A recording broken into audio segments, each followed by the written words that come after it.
तो आज एक बार फिर से स्वागत है आपका न्यूज इंडिया 24/7 पर ब्रेक के बाद, और मैं हूं आपके साथ प्रीति चौहान। आज आर्थिक सर्वेक्षण पेश करने का दिन और आज से बजट की शुरुआत हो गई है। कल जो बजट है वो पेश किया जाएगा संसद में। वित्त मंत्री निर्मला सीतारमण पेश करेंगी। थोड़ी देर पहले आपने प्रधानमंत्री के प्रेस ब्रीफिंग को सुना और साथ ही राष्ट्रपति द्रौपदी मुर्मू को भी आपने सुना। उन्होंने अभिभाषण में बहुत बड़ी बड़ी बातें की हैं, बहुत सारी चीज़ें कही हैं। साथ में देश को एक नई उम्मीद की तरफ ले जाने की बात भी हुई है। हमारे साथ तमाम मेहमान जो हैं वो जुड़ गए। एक बार फिर से हम उनके पास वापस चलेंगे। हमारे साथ एक बड़ी खबर की ओर हम रुक कर लेते हैं, उसके बाद हम आगे बढ़ेंगे। हमारे पास बड़ी खबर है, थोड़ी ही देर में पेश होगा आर्थिक सर्वेक्षण, जिसकी बात मैं आपसे कर रही थी। आर्थिक सर्वेक्षण पेश किया जाएगा। वित्त मंत्री निर्मला सीतारमण पेश करेंगे आर्थिक सर्वेक्षण। कल पेश होगा साल 2023 और 24 का बजट। तो कल 2023 और 24 का बजट पेश होगा, लेकिन इससे पहले जो आर्थिक सर्वेक्षण है वो पेश किया जाता है। वित्त मंत्री निर्मला सीतारमण ये सर्वेक्षण पेश करेंगे, हम आपको बता दें। और साथ ही हर बार की तरह क्योंकि सर्वेक्षण होता है तो इसीलिए 2022 में सरकार की क्या क्या उपलब्धियां रहीं, 2023 में सरकार क्या करने जा रही है, क्योंकि 23 और 24 का हम सर्वेक्षण देखेंगे। तो ऐसे में इस साल क्या कुछ रहेगा, आने वाले साल तक, आने वाले यानी कि 2024 फरवरी तक क्या कुछ रहेगा, इसीलिए ये पूरा सर्वेक्षण होगा।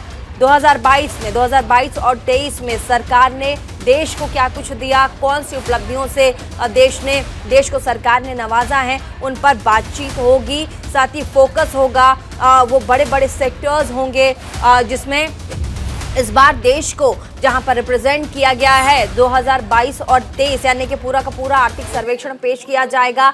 23 और 24 की भी बात होगी। आने वाले दिनों में सरकार क्या बड़ा करने जा रही है, कहां कौन से इंफ्रास्ट्रक्चर में सरकार निवेश करेगी, आम लोगों को क्या कुछ मिलेगा, क्या सस्ता होगा, क्या महंगा होगा, एक झलक आपको आज देखने को मिलेगा। लेकिन फाइनल जो बजट है जिसकी हम बात करते हैं और लोग उत्साह होते हैं और टीवी खोलकर सुबह से ही बैठे होते हैं कि इस बार भाई क्या सस्ता होगा और क्या महंगा होगा, एक मध्यम वर्गीय परिवार को इस बार के बजट से क्या कुछ मिलेगा। उम्मीदें बहुत हैं, लेकिन थोड़ा सा इंतजार अभी आपको करना होगा। हमारे साथ तमाम मेहमान जुड़ गए हैं, एक बार आपका अभिवादन कर लेते हैं। हमारे साथ आलोक वजी नेता बीजेपी के जुड़े हुए हैं, सर्वेश्वर पाठक राजनीतिक विश्लेषक स्टूडियो में जुड़े हुए, रत्नाकर सिंह जी नेता कांग्रेस के हमारे साथ जुड़े हुए हैं, doctor SP Sharma chief economist PHD chamber हमारे साथ जुड़े हुए हैं। आप सभी का बहुत बहुत स्वागत और न्यूज़ इंडिया 24/7 के प्लेटफॉर्म में। और सबसे पहले मैं यहाँ जाना चाहूँगी डॉक्टर एसपी शर्मा जो कि चीफ इकोनॉमिस्ट हैं, हमारे साथ जुड़ चुके हैं। एक बार मैं आपसे बातचीत कर लेती हूँ क्योंकि थोड़ी ही देर में कहा जा रहा है कि वित्त मंत्री निर्मला सीतारमण आर्थिक सर्वेक्षण 2023 और 24 का पेश करने वाली हैं। तो 22 और 23 की तो बात हमने कर ली, हमने देख लिया देश क्या कुछ कर रहा है, इकोनॉमिक ग्रोथ क्या कुछ रही, हमारी जीडीपी कहाँ तक गई है। लेकिन 23 और 24 को लेकर के इस बार की प्लानिंग और जीडीपी को हम कैसे देख पाएंगे, एक बार जरा समझाइएगा डॉक्टर एसपी शर्मा।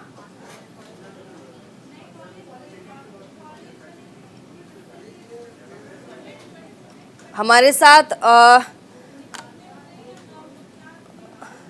चलिए एसपी शर्मा से हम कांटेक्ट करने की कोशिश करेंगे, लेकिन हमारे साथ और भी मेहमान जुड़ी हुई हैं। हमारे साथ एक महिला जबा जी हैं, हमारे साथ जुड़ी हुई हैं, को फाउंडर हैं, जैबा सारंग नाम है, और को फाउंडर हैं जो इन नए इवैल्यूएट होती हैं चीज़ें, नई नई चीज़ें बनती हैं, स्टार्टअप्स कंपनियां जो हैं उनकी देखरेख और उनके काम में लगी रहती हैं। जैबा, इस बार के बजट से स्टार्टअप्स को कितनी उम्मीदें हैं, नई जो स्टार्टअप्स होंगी इस बार हम 2023 और 24 में क्या देखेंगे, और इस बार के स्टार्टअप से क्या जीडीपी को बहुत फ़ायदा होगा, क्योंकि इस बार जो जीडीपी हमारे देश की रही है 2022 और 23 की वो तो हम सबको पता है, लेकिन 23 और 24 की अगर हम बात करें तो बड़ा महत्वपूर्ण साल भी है।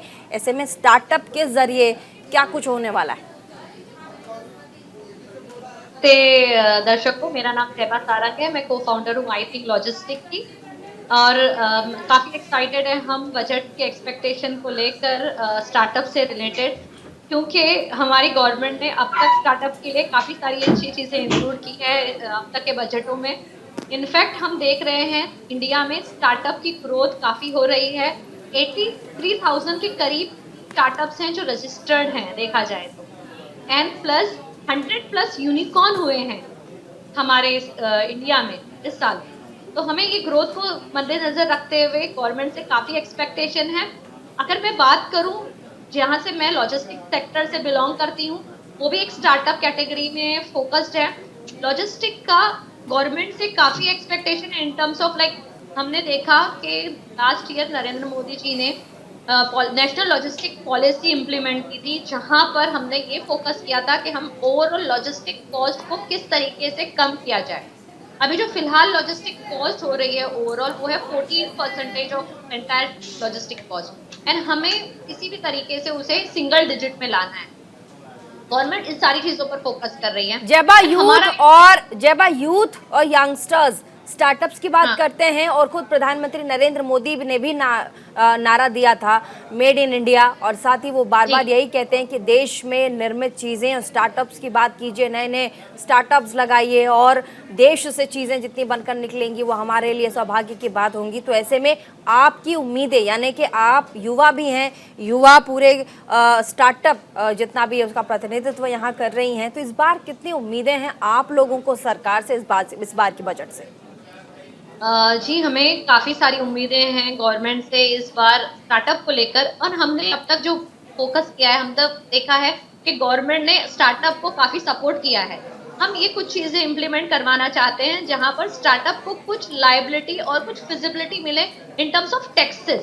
सब्सिडीज मिलनी चाहिए स्टार्टअप्स को आगे बढ़ने के लिए, एंड और कुछ प्लेटफॉर्म्स हों जो वुमेन एंटरप्रेन्योरशिप को भी सपोर्ट कर सके। I believe as a women entrepreneur हमको इंडिया में और महिला बहुत बड़ी बात है आप कह रही हैं कि विमेन एंटरप्रेन्योर जो कि नए नए उद्यमी होते हैं, जो महिला नई उद्यमी होती हैं, उनके लिए अगर सरकार कुछ करे तो ये बहुत बड़ी बात है, क्योंकि आप सरकारी नौकरी पर ज़्यादा डिपेंड नहीं हो सकते, और ज़्यादा बेस्ट है कि आप अपने लिए, अपने डंके की चोट पर अपने लिए कुछ ऐसा करें जिससे आप खुद भी काम करें, देश भी आगे बढ़े और अपने जैसे महिलाओं को भी आप आगे लेकर चले। हमारे साथ doctor SP Sharma, chief economist, हमारे साथ जुड़ चुके हैं। सर, थोड़ी देर पहले मैं सवाल पूछ रही थी लेकिन आपसे कनेक्ट नहीं हो पाया था इस बार के बजट से, क्योंकि थोड़ी देर बाद वित्त मंत्री निर्मला सीतारमण आर्थिक सर्वेक्षण पेश करेंगी। इस साल जीडीपी और इस साल क्या कुछ इन्वेस्टमेंट रहा वो हम सब ने देखा, लेकिन 2023 और 2024 में सरकार किन किन सेक्टर्स को टारगेट करेगी ये हम आपसे जानना चाहते हैं, और साथ ही आने वाले टाइम में, क्योंकि 2023 और 24 बड़ा इंपॉर्टेंट होता है, आप देखिए इलेक्शंस के मद्देनजर भी, ऐसे में जीडीपी कितना महत्वपूर्ण रखेगा आने वाले समय में, इस पर एक बार बताइएगा सर जरा, डॉक्टर एसपी शर्मा, इकोनॉमिस्ट। जी जी, देखिए जो हमारी ग्रोथ की रफ्तार है, ग्रोथ में हम already we are the fastest moving economy, और हमने बड़ी अच्छी माहिरियत हासिल की है कि हम ग्लोबल इकॉनमी में एक ब्राइट स्पॉट है। आईएमएफ ने बार बार कहा है कि India is a bright spot in the global ecosystem.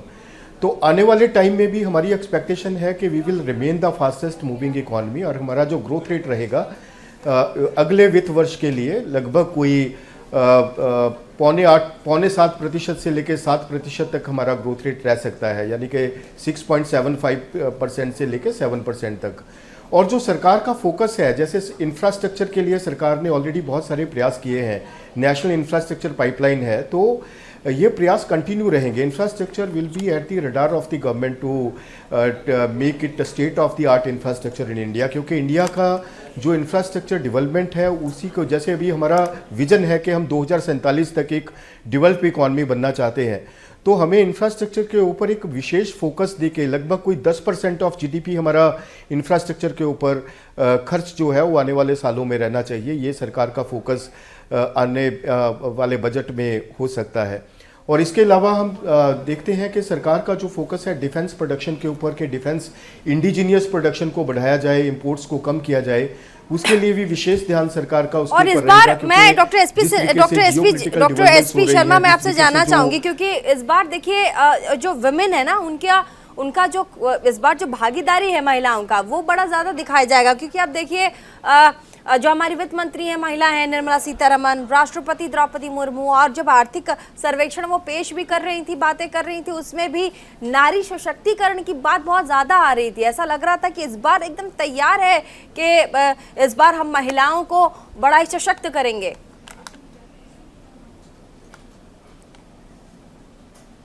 जी जी, आपने बिल्कुल सही कहा कि जो नेक्स्ट ईयर है वो ज़्यादातर वुमेन सेंट्रिक, वुमेन फोकस्ड रहेगा, क्योंकि जिस तरीके से हमारी जो नारी शक्ति है, जिसके ऊपर बार बार हम जिसे प्रेरणा लेते हैं, जिससे हम एक अपना एक इंडिया बार हम का आपको जो जल्दी से लिए लीडर, चलते हैं, थोड़ा एक रोकना चाहूंगी मैं आपको। एसपी शर्मा जी, सदन की कार्यवाही शुरू हो गई है, उपराष्ट्रपति जगदीप धनखड़ को आप देख पा रहे हैं। एक बार आपको सदन की कार्यवाही सुनवा देते हैं, फिर आगे बढ़ेंगे।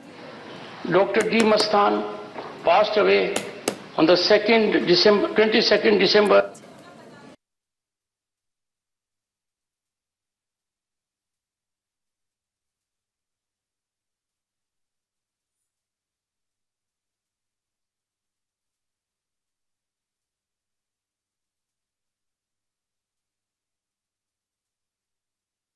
As the Vice Chairman of the Tamil Nadu Minorities Commission at the time of his sad demise.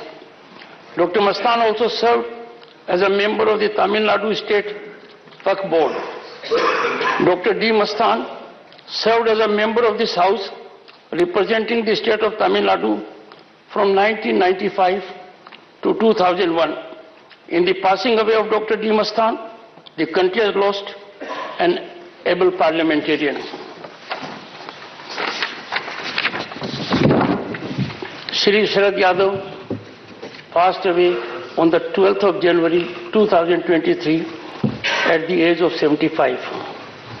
Born in July 1947 at Babai in Hoshangabad district of Madhya Pradesh, Shri Yadav was educated at the Robertson College and the Jabalpur Engineering College, Jabalpur. He took an active interest in politics right from his student days. During the 1970s, Shri Sharad Yadav emerged as a stalwart leader of the socialist movement in the country. हमारे पास इस वक्त आ रही है, रुक कर लेते हैं। सदन में आर्थिक सर्वेक्षण पेश किया गया। वित्त मंत्री निर्मला सीतारमण ने सर्वेक्षण पेश किया है। सदन में आप लगातार कार्यवाही अब आगे की देख ही रहे हैं, और ऐसे में वित्त मंत्री निर्मला सीतारमण ने आर्थिक सर्वेक्षण पेश कर दिया। बड़ी खबर हम आपको बता रहे हैं, और साथ ही हम आपको बता दें कि बड़े बड़े सेक्टर्स की तरफ फोकस करने की उम्मीदें और साथ ही उम्मीद बताई गई है, इशारे किए गए हैं। हालांकि जो बजट होगा वो तो कल पेश किया जाएगा, लेकिन वित्त मंत्री निर्मला सीतारमण ने पेश कर दिया। और हम एक बार फिर से वापस हम जा रहे हैं अपने गेस्ट की तरफ। बातचीत करेंगे हमारे साथ एसपी शर्मा, इकोनॉमिस्ट हैं। आपसे मैं कुछ महत्वपूर्ण सवालों के जवाब जानना चाह रही थी। महिलाओं के विषय में, महिला सशक्तिकरण इस बार शायद फोकस में होगा। एसपी शर्मा जी,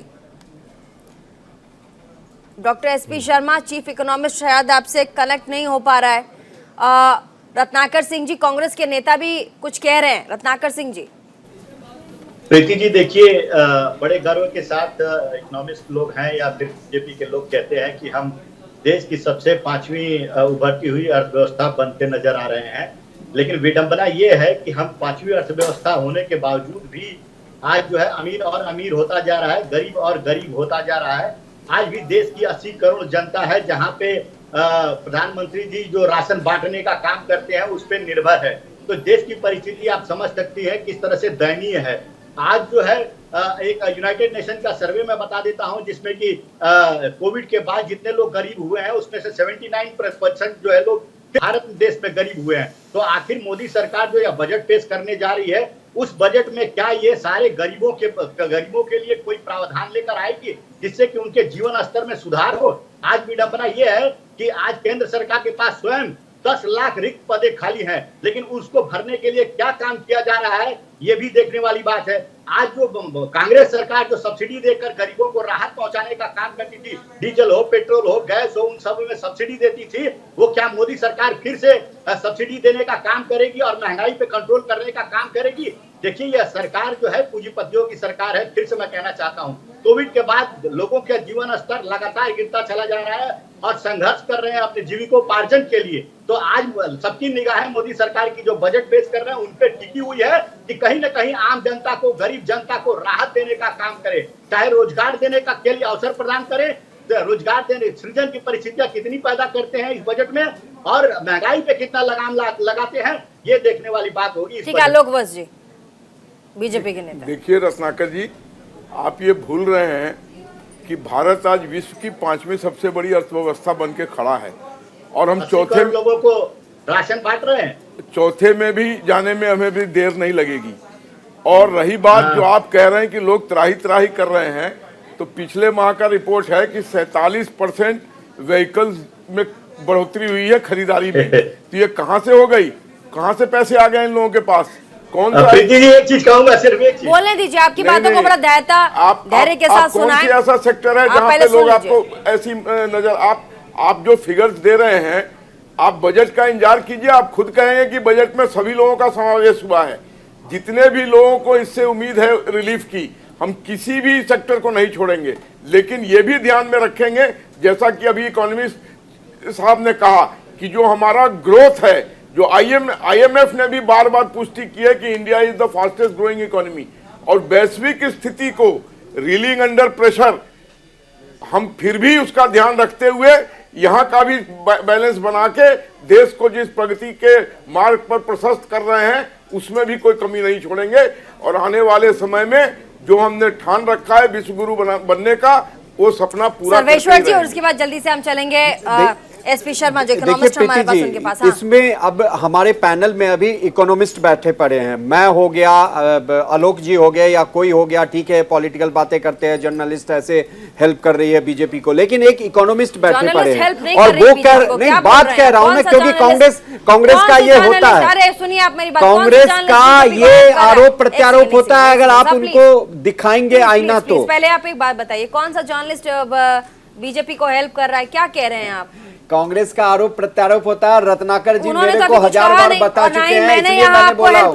मैं यहाँ पे बोल रहा हूँ, हमारे पैनलिस्ट में एक इकोनॉमिस्ट बैठे पड़े हैं, राजनीतिक विश्लेषक के तौर पे आए हैं, अगर बीजेपी का नाम ले रहे हैं तो आप या तुम नेता लिखवा लीजिए, या फिर आप संबोधित कीजिए। मैं तो कह रहा हूँ, मेरे पे आरोप पत्रकारों को बदनाम मत कीजिए, के साथ 100 बार डिबेट में बैठ चुके होंगे, बदनाम मत कीजिए और अपनी बात रखिए। जो मैं वही बात कह रहा हूँ कि इकोनॉमिस्ट महोदय बैठे हुए हैं, उन्होंने भी कहा कि हमारी ग्रोथ जो है, ट्रैजेक्टरी, वो लगातार बढ़ रही है। बाकी के देशों जो डेवलप्ड कंट्री है, उनका हाल आप देख लो, वहां 40 वर्षों में जितनी महंगाई नहीं है वो वहां पे हो रखी है, और अभी हमारे इन्फ्लेशन को देखो डाउन करके 5% से भी नीचे लाया गया है।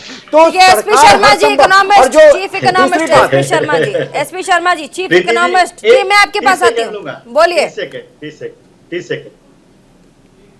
30 सेकंड लूंगा, बोलिए जल्दी से, अपनी बात रखिए, हमें इंपॉर्टेंट बात भी करनी है। जी प्रीति जी, देखिए ये कह रहे हैं, एक सुषमा स्वराज ने एक बात कही थी सदन में, जब उनसे इन्हीं तरह के आंकड़े पेश किया जा रहा था जब सरकारों के द्वारा, तो सुषमा स्वराज ने कहा था ये बात कि आप ये आंकड़ों को अपने पास रखिए, ये बताइए कि गरीब के घर में 2 वक्त की रोटी उनको मिल रही है कि नहीं मिल रही है, ये महत्वपूर्ण है किसी भी जनता के प्रतिनिधि के लिए।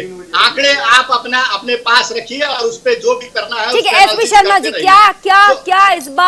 क्या इस बार के बजट में हम 2023 और 24 के बजट में GDP का जो ग्रोथ है वो हम कितना देख पाएंगे? एक आकलन कुछ तो होगा जिससे हम पता कर पाएंगे, या हमें लगेगा कि ये जो, जैसे हम कहते हैं कि हम एक तिमाही की बात करते हैं कि इस बार की तिमाही में GDP ग्रोथ इतना रखने का हम सोच रहे हैं, या अगले बार की तिमाही का जो हमारा ग्रोथ रहा था उससे इतना % इस बार हम ज़्यादा करने वाले हैं, अगले साल तक GDP यहाँ तक हम देश की लेकर जाएंगे, इस बार कितनी उम्मीदें हैं SP शर्मा?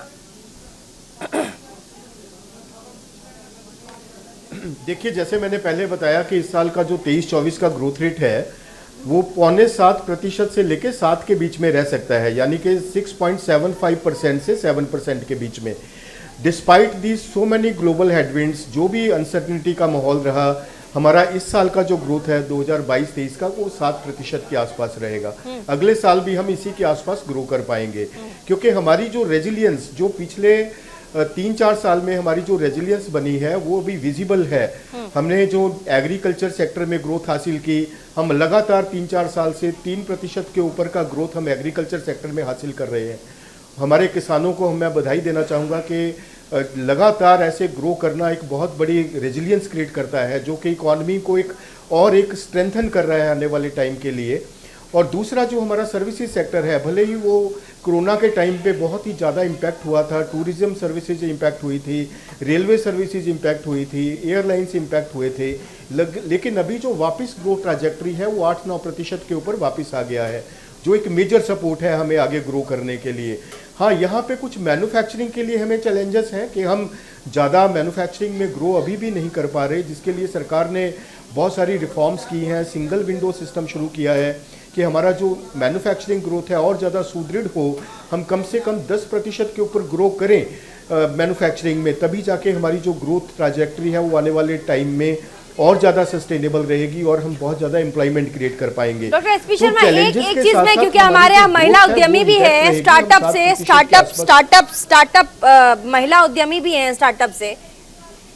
हमने कोरोना के बाद देखा, पहले जब सरकार आई उसके बाद लगातार स्टार्टअप की बात होने लगी, लेकिन कोरोना की वजह से कई बड़े सेक्टर्स रहे जिनको बहुत मार खानी पड़ी है, लगातार डाउनफॉल की तरफ गए हैं। और ऐसे में आप देखिए, बड़ी खबर की ओर हम रुख कर रहे हैं। उसके बाद सवाल मैं आपसे पूछती हूँ, सदन में आर्थिक सर्वेक्षण पेश हो चुका है और ऐसे में वित्त मंत्री निर्मला सीतारमण ने आर्थिक सर्वेक्षण पेश किया और सदन की कार्यवाही अभी स्थगित है। 2023 और 24 में 6.5% विकास और 2022 और 23 के पहले 8 महीने में पूंजीगत निवेश 63.4% रहा। 22 और 23 में महंगाई दर 6.8% रहने का अनुमान भी बताया जा रहा है। महंगाई दर आरबीआई की स्वीकार्य दर से ज्यादा के स्तर पर बताया जा रहा है। सदन में आर्थिक सर्वेक्षण पेश हो चुका है। एक बार फिर से हम वापस चलेंगे डिस्कशन में। हमारे साथ SP Sharma ji, chief economist बैठे हुए हैं। मैंने आपसे पूछा था, हमारे साथ महिला उद्यमी बैठी हुई हैं स्टार्टअप की, जयबा सारंग।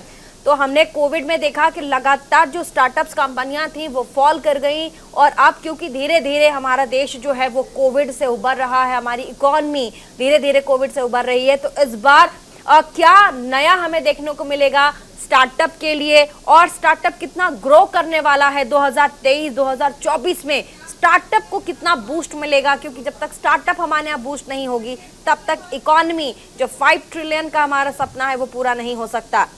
सर देखिए, जो स्टार्टअप्स का जो ग्रोथ रहा है पिछले 3-4 सालों में, जिस तरीके से सरकार ने स्टार्टअप्स के लिए रिफॉर्म्स बूस्ट की हैं, स्टार्टअप्स के लिए सरकार ने फैसिलिटेशन दी है, तो मैं यहाँ पे हमारी सरकार को भी बधाई देना चाहूँगा कि हम जो वर्ल्ड में स्टार्टअप्स में सबसे ज़्यादा तेज गति से बढ़ने वाली अर्थव्यवस्था भी है। हमने सबसे ज़्यादा स्टार्टअप्स जो है वो पैदा किए हैं। हमारे जो यूनिकॉर्न्स हैं 100 के ऊपर, जिनके बेसिस पे हमारी जो ट्रैजेक्टरी है आने वाले टाइम में, they are creating steady strides into the economy. वो हमारे आइडियाज़ और हमारे इनोवेशंस का एक स्रोत है। तो आने वाले टाइम में, जैसे आपने इस प्रश्न को रखा है, तो मैं बताना चाहूँगा कि जो नेक्स्ट हमारी जो डेकेड है, जो अभी आने वाले 10 साल होंगे, वो स्टार्टअप्स के द्वारा ही ड्रिवन होंगे। हमारी जो ग्रोथ है उसको स्टार्टअप्स ही शेप देंगे। जयबा सारंग, आपसे अगर आप कुछ पूछना चाहती हैं, हमारे साथ चीफ इकोनॉमिस्ट बैठे हैं, आप कुछ सवाल लेना चाहेंगी इनसे? जयबा सारंग, सवाल लेना चाहेंगी कुछ? जरूर जरूर सर, जरूर मैम, मुझे अपॉर्चुनिटी मिली है। मैं सर आपसे एक क्वेश्चन पूछना चाहूंगी कि आप लोगों ने, या मतलब इकोनॉमी में एंटरप्रेन्योर्स के लिए, जो एंटरप्रेन्योर्स वुमेन्स या ऐसे अर्बन न्यू टेक्नोलॉजीज का इनिशिएटिव कर रही है, उनके लिए क्या सब्सिडी या उनके लिए क्या बेनिफिट्स आप बजट में इंक्लूड करने का सोच रहे हैं, स्पेशली टू वुमेन एंटरप्रेन्योर्स, अगर मैं आपसे बात करूं? देखिए, मैं यहाँ पे बताना चाहूँगा कि जो जी देखिए, मैं यहाँ पे बताना चाहूँगा कि बहुत ही जो विमेन एंटरप्रेन्योर्स हैं, उनका जो कंट्रीब्यूशन है इकोनॉमी में वो लगातार बढ़ रहा है, और आने वाले जो 25 साल हैं उनमें ये जो कंट्रीब्यूशन है और भी इंक्रीज होगा, क्योंकि अभी हम अमृत काल में हैं। जो अगले 25 साल है वो विमेन ड्रिवन ट्रैजेक्टरी होगा। उसमें ग्रोथ को शेप देने वाली हमारी महिलाएं होंगी, जो कि हमारी ग्रोथ को और ज़्यादा सुदृढ़ करेंगी और जीडीपी को आगे इनहेंस करेंगी। उनके आधार पे ही, उनकी सपोर्ट से ही हम आगे 5 trillion, 10 trillion, 15 trillion, 20 trillion economy बन पाएंगे। तो जो कंट्रीब्यूशन है वो लगातार, खासकर जो सेल्फ एम्प्लॉयमेंट है, मैं देखता हूँ कि हरियाणा, पंजाब, राजस्थान, इन स्टेट्स में जो फूड प्रोसेसिंग के यूनिट्स हैं, महिलाएं छोटे छोटे यूनिट्स अपने घर में चला के प्रोसेसिंग पैकेट्स बना के शहरों में भेज रही हैं। तो इस चीज़ को आगे और ज़्यादा प्रोत्साहित करके, इनको और ज़्यादा इंसेंटिवाइज करके self employment opportunities for women in particularly in the food sector, because we are the fastest growing economy in the food sector also. हम हर एक साल अपना एक नया रिकॉर्ड करते हैं और फूड की बहुत डिमांड है। लगभग 1300-1400 बिलियन डॉलर का इंपोर्ट होता है एग्री एंड फूड प्रोडक्ट्स में, लेकिन हमारा अभी कंट्रीब्यूशन उसमें 50 अरब डॉलर का है, जिसको बढ़ा के हम 250-300 अरब तक लेके जा सकते हैं। वो तब होगा जब महिलाओं का योगदान, जो खासकर जो एग्रीकल्चर सेक्टर में है, जो सेल्फ सस्टेनेबल हो सकती हैं, जो घर में बैठ के एग्रीकल्चर के प्रोडक्ट्स को प्रोसेस करके उनको पैकेट करके उनको शहरों तक पहुंचा सकती है। करना पड़ेगा। बहुत डॉक्टर बड़ी एसपी शर्मा, शुरुआत तुरंत होगी लौटती जिससे हूं आपके पास। हम बड़ी खबर, राष्ट्रपति के अभिभाषण के बाद बोले कांग्रेस अध्यक्ष मल्लिकार्जुन खड़गे। उन्होंने बयान दिया है कि राष्ट्रपति के अभिभाषण में पहुंचने की बहुत इच्छा थी, मौसम के कारण ऐसा नहीं हो सका, इसके लिए क्षमा चाहता हूं। सत्र में हमें कई मुद्दे उठाने हैं। खड़गे साहब ने कहा कि महंगाई, बेरोजगारी का मुद्दा उठाएंगे, पूंजीपतियों पर देश के पैसे की बर्बाद का मुद्दा भी उठाएंगे, चीन को लेकर के विदेश नीति का मुद्दा फिर से इस बार बजट में उठाया जाएगा। बहुत से प्रेसिडेंट का अभिभाषण होता है तो उसमें हम बहुत पार्टिसिपेट करना, ये बड़ी इच्छा थी हमारी, लेकिन हमको मौसम साथ नहीं दिया, इसीलिए देरी हो गई, इसीलिए हम क्षमा चाहते हैं। लेकिन इसमें, इस सत्र में बहुत से मुद्दे हम उठाने के लिए तैयार किए हैं, खास करके जो इन्फ्लेशन, अनएम्प्लॉयमेंट, ये तो मुद्दे पहले से भी है। उस साथ ही साथ जो ये देश का पैसा बर्बाद हो रहा है, जो LIC का हो, SBI का हो, नेशनलाइज दूसरे बैंकों का हो, पूरे सरकारी बैंक मन माने जो चंद कैपिटलिस्ट लोगों को पैसे देकर आज उनके पैसे बर्बाद कर रहे हैं, उसके बारे और जो रिपोर्ट्स इकोनॉमिक सर्वे के ऊपर भी जो कुछ आएगा वो भी हम बताएंगे।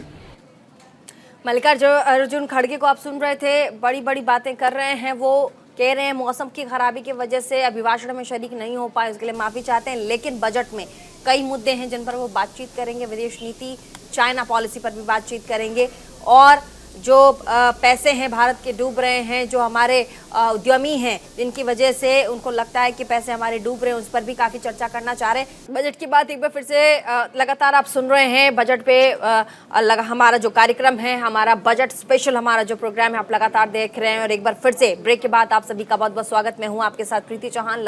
तमाम जो मेहमान हैं हमारे साथ अब भी बने हुए हैं, लेकिन उससे पहले हम आपको आगे लिए चले अपने प्रोग्राम में। हम आपको बता दें इस वक्त की जो बड़ी खबर हमारे पास आ रही है, राष्ट्रपति के अभिभाषण का जो आम आदमी पार्टी और BRS ने बहिष्कार किया है। इस दौरान न्यूज़ इंडिया से उन्होंने खास बातचीत की है, हमारे संवाददाता ने उनसे बातचीत की है, क्या कुछ उनका रिएक्शन आया है, एक बार पहले आपको सुनवा देते फिर आगे बढ़ेंगे। हमारे साथ हैं आम आदमी पार्टी के राज्यसभा सांसद संजय जी। संजय सिंह जी, ये बताइए, आज से अभिभाषण की जो शुरुआत है वो हो रही है और राष्ट्रपति के अभिभाषण का आप लोग बायकॉट कर रहे हैं, इसके पीछे की वजह क्या है? देखिए, इस देश के करोड़ों लोगों का पैसा LIC में, SBI में डूब गया, और इसको लूटने वाला कौन सा व्यक्ति है? जिसका नाम है अडानी। और उस अडानी के बारे में क्या कहा जाता है? नरेंद्र मोदी जी का सबसे करीबी मित्र है, भारतीय जनता पार्टी का खजांची है, उसको चंदा देता है। और उस व्यक्ति ने देश के करोड़ों लोगों के ऊपर भ्रष्टाचार किया, 4.5 लाख करोड़ रुपए इस देश के लोगों का लूट गया। उस पर कोई जवाब नहीं दे रही भारत सरकार।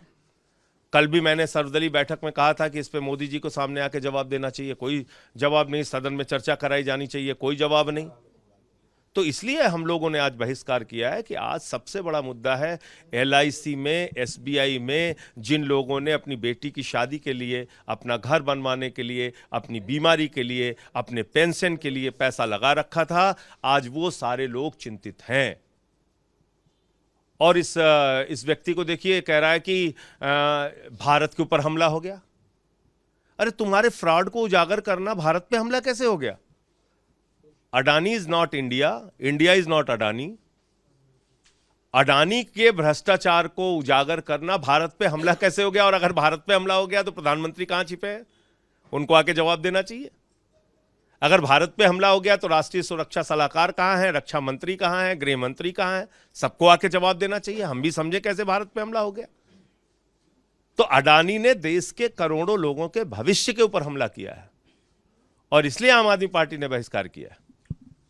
कैमरा पर्सन भूषण के साथ नमित त्यागी, न्यूज इंडिया, दिल्ली।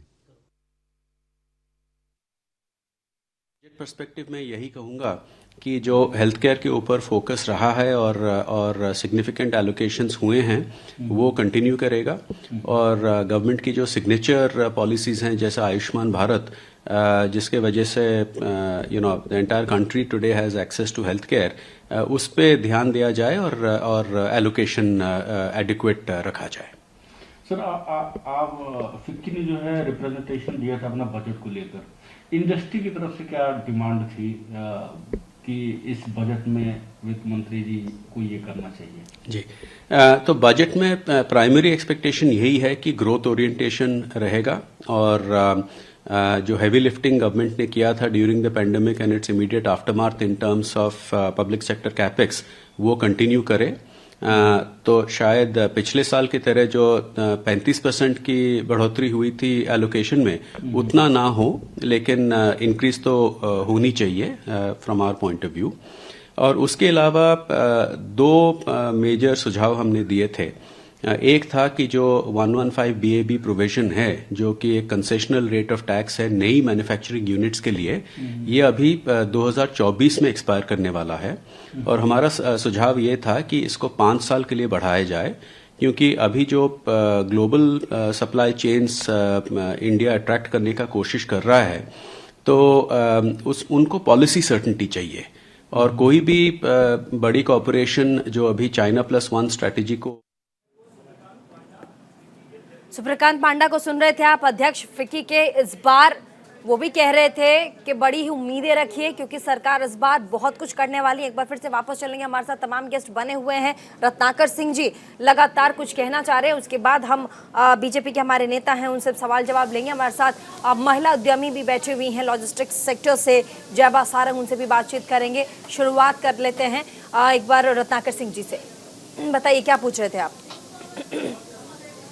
प्रीति जी, यही कह रहा था मैं, जो आज ये लोग आंकड़े दिखा रहे हैं कि हम देश प्रगति कर रहा है, बहुत सारी चीजें ये बता रहे हैं, लेकिन ये वस्तु स्थिति जो हकीकत क्या है वो कहीं ना कहीं छिपा लेके जा रहे हैं। आज देखिए 2014 तक जो हमारे देश पे कुल विदेशी कर्ज 55 लाख करोड़ रुपए था, जो कि आजादी से लेकर 2014 तक था। वो सिर्फ मोदी काल में जो 8 साल के दौरान इन्होंने 155 लाख करोड़ कर दिया है। तो प्रति व्यक्ति कर्ज जो है 1 लाख रुपए से भी ज्यादा हो गया है। तो ये सच्चाई क्यों छुपा रहे हैं कि देश को कर्ज में जो है डुबाने का काम किया जा रहा है। और आज दूसरी चीज ये है कि आज एशिया में सबसे कमजोर हो चुकी है मुद्रा हमारी मुद्रा आज 83 रुपए प्रति डॉलर हो चुकी है। लेकिन ये भी तो सच्चाई है कि कोविड में जहां पर वर्ल्ड वाइड इकोनॉमी फॉल कर गई थी, डाउन पे थी, वहां भारत ने बहुत अच्छा प्रदर्शन किया। कई रिपोर्ट्स ऐसी आई हैं, कई रिपोर्ट्स ऐसी आई जिसमें कोविड के बाद अगर कोविड से लड़ते हुए सबसे अच्छा इकोनॉमिकल ग्रोथ किसी कंट्री ने दिखाया है तो उसमें भारत था। आप इसको डिनाई नहीं कर सकते। प्रीति जी, अगर ये सारी चीजें अगर हकीकत है और सच्चाई है, तो मैं सिर्फ यही कहना चाहूंगा कि सबसे ज्यादा गरीब कोविड के बाद, मैं कह रही हूँ इसको डिनाई नहीं कर सकते आप। मैं गरीबी और साथ ही बेरोजगारी और महंगाई के मुद्दे पे बिल्कुल सहमत हूँ आपकी बातों से। मैंने सवाल भी पूछे आपके बोलने के बाद। बिल्कुल प्रीति जी, देखिए देश के चंद अमीरों का जो विकास हो रहा है उस पे अगर जीडीपी का कैलकुलेशन हो रहा है, लेकिन सरकार तो सामूहिक है ना, पूरे देश के बारे में सोचती है। चंद अमीरों के बारे में सरकार तो सिर्फ सोचती नहीं। आपको तो पूरा आपका जो ये डायमेंशन है, आपको तो इसको बढ़ाना पड़ेगा ना रत्नाकर सिंह जी। आप सोचने का तरीका बढ़ाइए ना।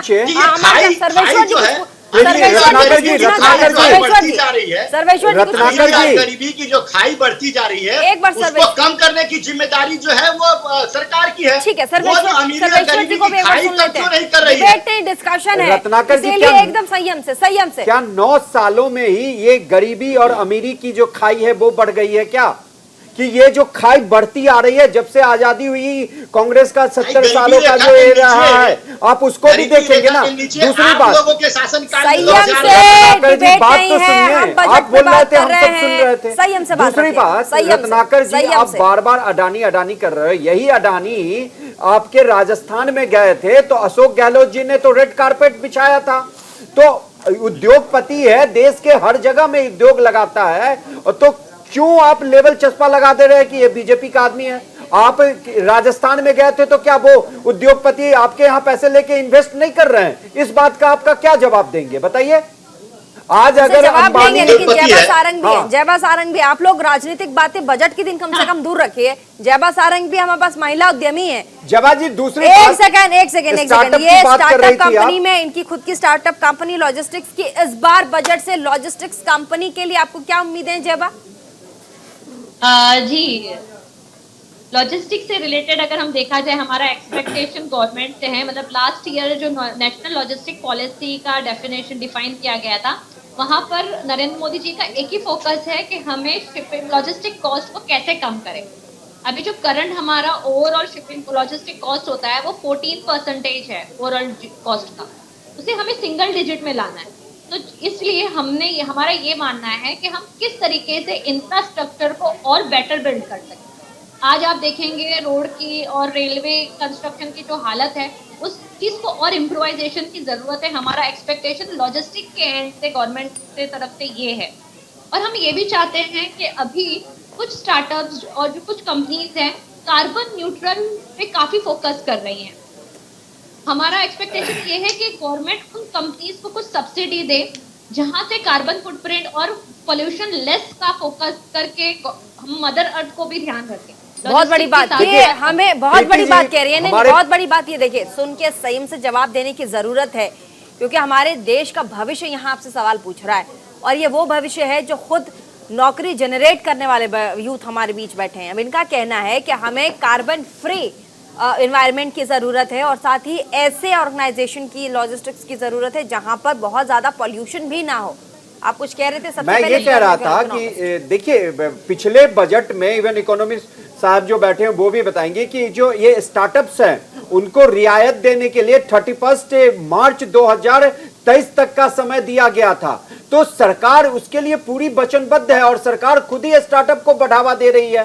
तो आप इस पे एकदम निर्भीक रहे। और रही बात इंफ्रास्ट्रक्चर डेवलपमेंट की, तो पिछले साल का पूरा डेटा उठा के देख लीजिए कि सरकार कोरोना रहने के बावजूद भी हमारे देश में कितने इंफ्रास्ट्रक्चर डेवलपमेंट हो रहे हैं। नित्य नए ट्रेन जो वंदे भारत एक्सप्रेस हो या लॉजिस्टिक ट्रेन जो है वो चलाई जा रही है। तो ये सारी की सारी जो इंफ्रास्ट्रक्चर डेवलपमेंट हो रहा है भारत में, ये तो स्टार्टअप हो या नई इंडस्ट्री जो FDI आना है, उसी को देख के ये किया जा रहा है। तो इस कहीं भी दो राय नहीं है कि सरकार स्टार्टअप के लिए जयबा कुछ कहना चाह रही? जयबा जी हाँ सर जी, हमारे जो लॉजिस्टिक इंडस्ट्री है इंडिया का और काफी सारे बिजनेस का एक नींव है।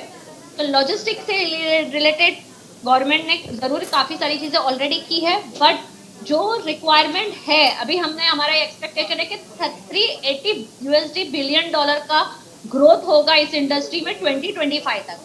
तो जहां पर इस चीज को और ज्यादा फोकस की जरूरत है। हम ये सारी चीजों को ठीक है, इसका आप इस सवाल का महत्वपूर्ण सवाल का जवाब हम हमारे साथ इकोनॉमिस्ट SP शर्मा जी बैठे हैं। आप लगातार जयबा को सुन भी रहे हैं। उन्होंने कहा कि अभी और देखिए, हम फोकस तो कर रहे हैं लॉजिस्टिक्स सेक्टर में, लेकिन अभी और फोकस करने की जरूरत है। एक सर्टेन और टारगेट भी उन्होंने बताया है। इस पर हम कैसे काम कर सकते हैं सर आने वाले समय में, और क्या इस बार के बजट में हमें लॉजिस्टिक्स के लिए कुछ बड़ा देखने को मिलेगा?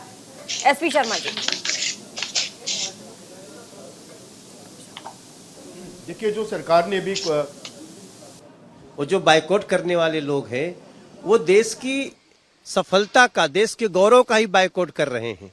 तो देश देख रहा है, और देश के लोगों को जो खुशी मिल रही है वही लोग कल उनको जवाब देंगे जो बायकॉट कर रहे हैं। थैंक यू बाबू। SP शर्मा जी कुछ कह रहे थे, सबसे पहले उनके पास चलेंगे, उसके बाद हम आगे बढ़ते हैं। और सरल करने के लिए हाँ। लॉजिस्टिक जी बोलिए सर, बोलिए। हाँ, उनको लॉजिस्टिक कॉस्ट को कम करने के लिए, जैसे अभी पहले बात हो रही थी कि लॉजिस्टिक कॉस्ट को सिंगल डिजिट में करना है, उसके लिए भरपूर प्रयास जारी है। सरकार अपनी पॉलिसी लेके आ चुकी है, अब उसके इम्प्लीमेंटेशन में और उसके ऊपर एक्शन में जो टाइम लगेगा उसके मद्देनज़र हमारा जो लॉजिस्टिक कॉस्ट है आने वाले सालों में 14% से कम होके, ये एक ही बार में तो 6-7% नहीं होगा, लेकिन हम आशा करते हैं कि आने वाले 2 साल के अंदर ये सिंगल डिजिट में आ जाए। तो जिसके लिए प्रयास जारी है। सरकार का जो इंफ्रास्ट्रक्चर है, रोड, रेल, पोर्ट, एयरपोर्ट, इन सब चीज़ों के ऊपर फोकस जारी है, लेकिन उन चीज़ों में बहुत ज़्यादा अभी इम्प्रूवमेंट की जरूरत है, तभी जाके हम अपने लॉजिस्टिक कॉस्ट को अच्छे से एड्रेस कर पाएंगे। चलिए रत्नाकर सिंह जी आपके पास आती हूँ, लेकिन अधीर रंजन चौधरी ने सरकार पर हमला बोला है, उन्होंने क्या कहा है एक बार जल्दी से आपको सुनवाते हैं, फिर वापस रत्नाकर जी के पास। देखिए, राष्ट्रपति जी के अभिभाषण होते हैं, सरकार जो चाहते हैं, सरकार जो करते हैं, वही राष्ट्रपति जी की भाषण में दोहराए जाते हैं। तो स्वाभाविक रूप से राष्ट्रपति जी सरकार की बयानी पेश करते हैं, फिर भी हम राष्ट्रपति जी अभिभाषण को काफी सम्मान देते हैं और राष्ट्रपति जी की भाषण के ऊपर जब चर्चा शुरू होगी सदन में परसों से, तो हम लोग अपना बात रखेंगे। उस समय आपको पता चलेगा कि हमारा विचार क्या है, क्योंकि ये सरकार के खिलाफ बहुत सारे मुद्दा है, मुद्दा की अंबर है ये सरकार के खिलाफ। एक के बाद एक मुद्दा हमारी तरफ से सदन के अंदर उठाया जाएगी। एक तरफ राष्ट्रपति के अभिभाषण से काफी एक जो वर्ग है नाराज नजर आ रहा है, उनका सीधा सीधा टारगेट प्रधानमंत्री मोदी है, लेकिन वहीं दूसरी तरफ फारूक अब्दुल्ला ने तारीफ की है इस बार द्रौपदी मुर्मू के अभिभाषण की। सुनवाते हैं आपको, उन्होंने क्या कुछ कहा है। अच्छा रहा, बहुत अच्छा भाषण हुआ। ऐसा क्या क्या अच्छा रहा सर? बहुत अच्छा भाषण, बस इतना ही काफी। बहुत अच्छा भाषण, अच्छा रहा, बहुत अच्छा भाषण हुआ।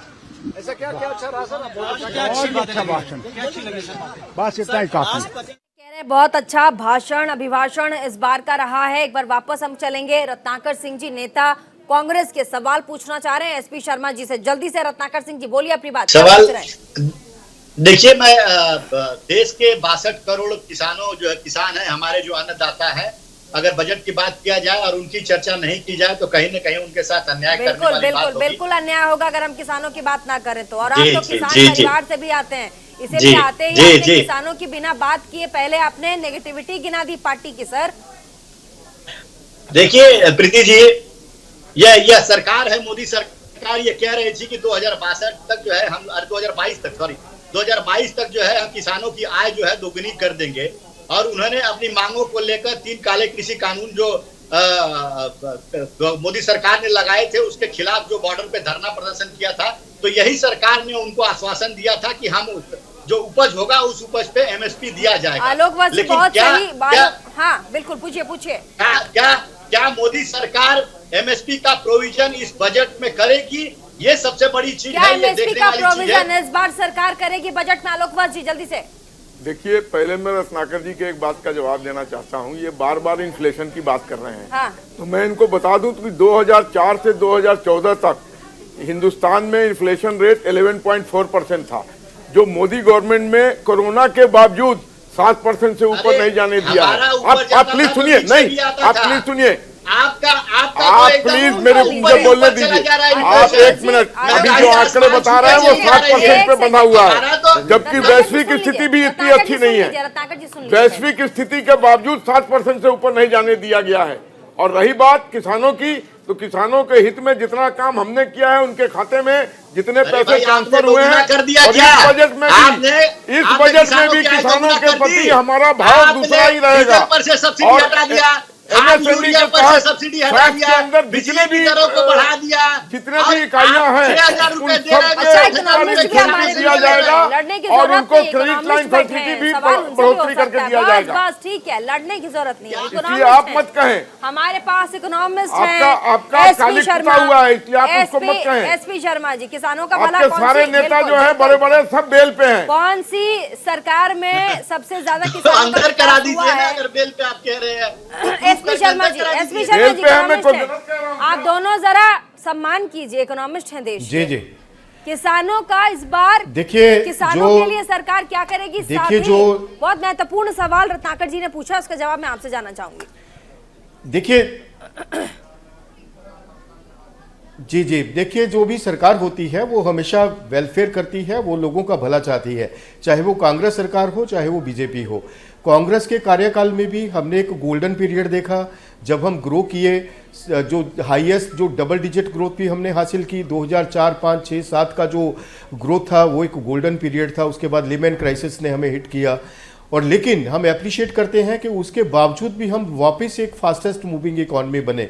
और जहाँ तक किसानों की बात है, किसानों के लिए हर एक सरकार ने कुछ ना कुछ किया है। हमने ग्रीन रेवोल्यूशन से लेके आज तक, अभी तक हम 50 अरब डॉलर का एक्सपोर्ट करते हैं हर एक साल। जैसे मैंने मेंशन किया कि हम इसको और बढ़ाएंगे, और हर एक सरकार किसानों के लिए बहुत कुछ कर रही है। कांग्रेस ने बहुत कुछ किया, बीजेपी बहुत कुछ कर रही है, बीजेपी उनकी आय भी डबल करना चाहती है। लेकिन हर्डल्स होती हैं, चैलेंजेस आते हैं कोई भी चीज़ के लिए आगे बढ़ना। जैसे हमने कंप्यूटर अडॉप्ट किया, कंप्यूटर के लिए बहुत चैलेंजेस आए थे। अगर हम कंप्यूटर को आज हटाएं तो तब चैलेंज आएंगे। तो किसी भी पॉलिसी इन्वायरमेंट को अडॉप्ट करने के लिए बहुत चैलेंजेस होते हैं।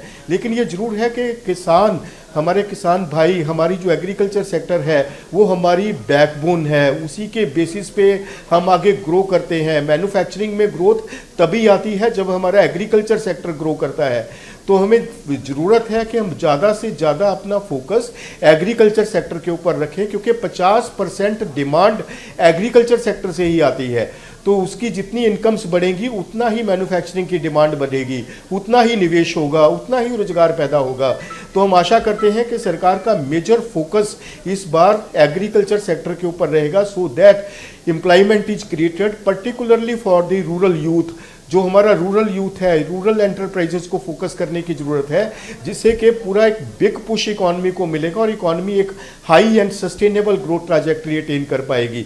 तो सरकार का जो फोकस खासकर जो एमएसपी के ऊपर, जो एक मेन जो ग्रोथ ड्राइवर है, जिसका जो एक मेन सेंटीमेंट बूस्टर है, मैं उसको कहूँगा कि जैसे मैन्युफैक्चरिंग के लिए PLI स्कीम इंपॉर्टेंट है, ऐसे ही किसानों के लिए MSP इंपॉर्टेंट है। तो इसको सरकार को ज़्यादा से ज़्यादा फोकस करके जो एग्रीकल्चर सेक्टर है उसको। सर, एक सवाल और मैं आपसे लेना चाहूंगी। Tourism sector, infrastructure sector after Covid सबसे ज्यादा कोलैप्स वाले सिचुएशन पे थी।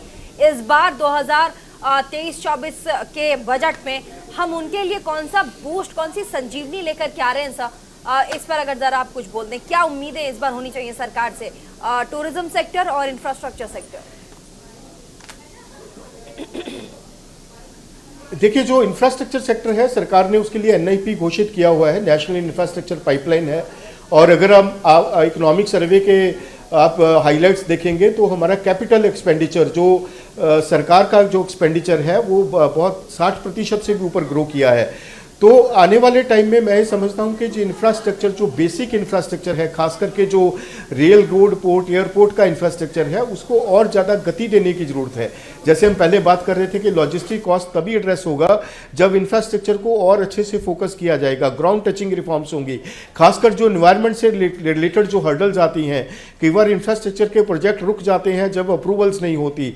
तो एक ऐसा single window specially for the infrastructure जो सभी अप्रूवल्स दे, जो प्रोजेक्ट्स हैं जो वो लिंगर ना हो, तो उसको हमें ज्यादा फोकस करने की जरूरत है। तो और टूरिज्म के लिए जो एक बिल्कुल साथ में 2014 के बाद से, क्योंकि कई, जैसे कि आप विंडोज की बात कर रहे थे, तो कई ऐसे सेक्टर्स हैं जहां पर लोगों को, पहले आम लोगों को विजिट करने में, उस चीज को एक्सेस करने में काफी टाइम लग जाता था। अब तमाम मल्टीपल विंडोज को सिंगल विंडो के जरिए लेकर आया जा रहा है और आप, एक आम आदमी भी आराम से वहां तक पहुंच सकता है, उसे एक्सेस कर सकता है। बहुत बहुत शुक्रिया तमाम मेहमान हमारे साथ जुड़े। और साथ ही आपने थोड़ी देर पहले राष्ट्रपति द्रौपदी मुर्मू का भी अभिभाषण सुना था, और हम आपको बता दें उन्होंने अपने अभिभाषण में भी महिलाओं के सशक्तिकरण का जिक्र किया है।